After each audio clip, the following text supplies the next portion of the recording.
Jai Sita Ram to all devotees.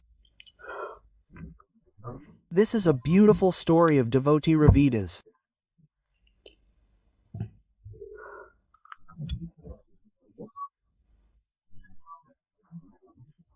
When his fame spread and prominent people began coming to him for teachings, accepting him as their guru, the pundits were deeply offended. 또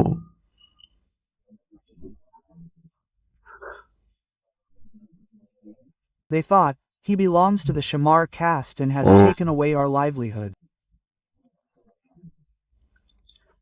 No one comes to us, but he has a crowd around him. Quote. So they complained to the king.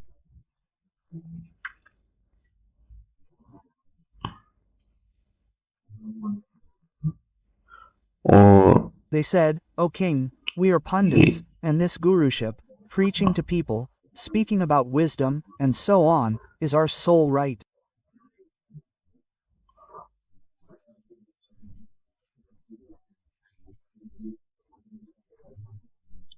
But this Ravidas, from the Shamar caste, is somehow misleading people with his words.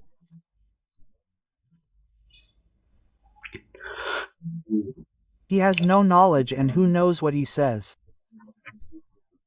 He has the people under his control, and a large number of people come to him. But this man, from the Shamar caste, himself works in lowly jobs. He makes shoes, leather, and look at it, he has people misled. Quote. This pandit filled the king's ears. The king said, Okay, call him and bring him. I'll talk to him. Quote. They called Ravidas Ji and said, The king has called you, let's go. Ravidas Ji left. They said, Brother, why are you destroying the jobs of these pandits? Why? When these are of a higher caste, these are pandits. They practice devotion. No one goes to the temple. Now you tell people who knows what all sorts of things, the public comes to you. The public has stopped going to the temple. What do you do to the crowds around you? I mean, you are from the Shudra caste, you are from the Shamar caste, and why do you praise God like this? What do you have? Tell me this. Quote. When the king said this to Ravidas Ji replied, King, caste is nothing. It's useless to get entangled in casteism. Everyone can take the name of God. All living beings are in this world created by God, and humans are vehicles of their actions. Quote. God does not believe in casteism and untouchability. Worship of God should be done with a true heart. Only that is meaningful. It is not a matter of whether only the pundits have the right. Those of higher castes have the right, but those of lower castes cannot. There is nothing like that. But in this, all beings belong to God. Anyone can worship him. Anyone can take his name. Everyone is equal to him. The king said, He is right. Okay, that is correct. Quote. Then the king said, Pandits, there is nothing wrong in this. Besides, everyone can take God's name. There is no good in this. There is no disease in this. In this, he is taking God's name. No one is being fooled. Whoever feels good is going to him, so you should have no objection. Quote. Now the king was very impressed with Ravidas Ji's words. He said, I want to give you something as a gift from Ravidas Ji. Ravidas Ji replied, I don't want anything. I earn my living with my own hands. I earn my living through hard work. I don't accept anyone's favors, nor do I accept anyone's favors. I don't want anything.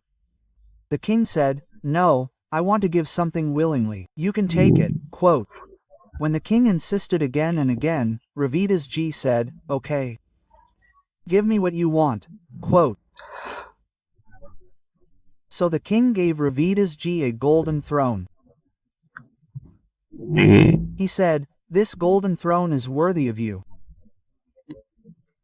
You should sit on it and preach to the people. Look, how beautiful the golden throne is. It's studded with gems." Quote, he called his soldiers, his guards. He told the 4 soldiers to leave Ravidas Ji's throne where his hut is, where his house is. "Come, go, take it." And Ravidas Ji started walking. The 4 guards, who were with him, were also soldiers. They also took his throne and walked with him. Now, on the way, they came across the Ganges River.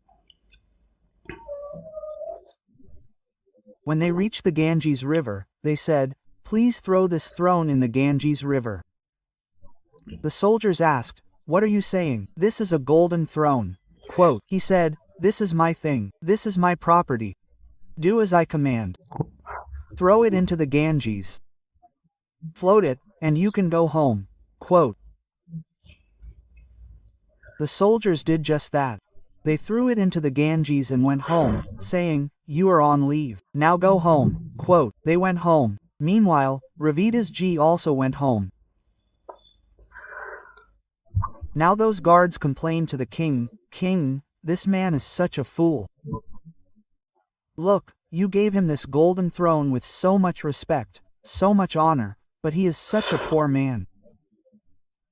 He didn't even appreciate your gift or your donation. He took the throne and threw it into the Ganges. He didn't even go home. He threw it into the Ganges on the way." Quote, they said, "Well, then, they poisoned the king's ears again." They said, "Send him." Then they brought Ravidas Ji.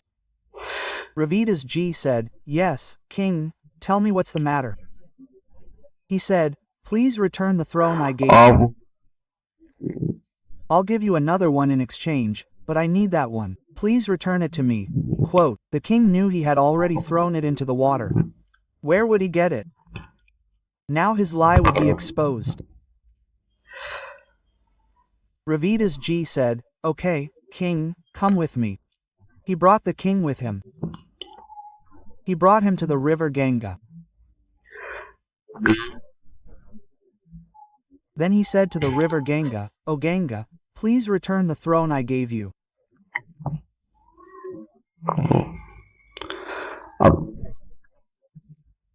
As he said this, 7 thrones emerged from within the Ganga Mai, from the river Ganga, and they landed on the shore, saying, "Here, take these. Identify which one is yours." Quote, all 7 were very beautiful. The king said, "Yes, all 7 are exactly alike." He said, "King, take them all away, I don't want them all." He said, "Maharaj, I gave you, Guruji, a throne. How will you be with this one?" Ravidas Ji said, "King, whoever gives charity to someone, their wealth doubles day and night quadruples night. That's why this throne you gave was growing. It was growing. It grew. But you had this pride in your heart. Yes, I gave this person something. Yes, I gave this person something." Single quote. And this arrogance crept into your heart, so its growth stopped. It remained there. Pride crept into your mind, and if it hadn't, it would have continued to grow. 100, 200, 500, who knows how many. The king said, "Okay, Maharaj, do one thing. Have all 7 of these thrown into the Ganges, and when they reach 1,000, give them back." Ravidas Ji said, "That's not the case. Those who donate selflessly grow. Those who give out of desire for reward don't." Then the king grabbed Ravidas Ji's feet. He said, "Maharaj, it was my soldiers who had filled my ears. Please forgive me. You are a great saint. You and I are great sinners. Please save me." Even if there are such great saints, it is very difficult to receive their blessings, because the one who has the infinite grace of the Supreme Father, the Supreme Soul, receives the company of perfect saints. Similarly, everyone wishes to receive the company of saints from God, but they do not. Only by great fortune, one who has a very strong destiny gets the company of saints. Jai Sitaram.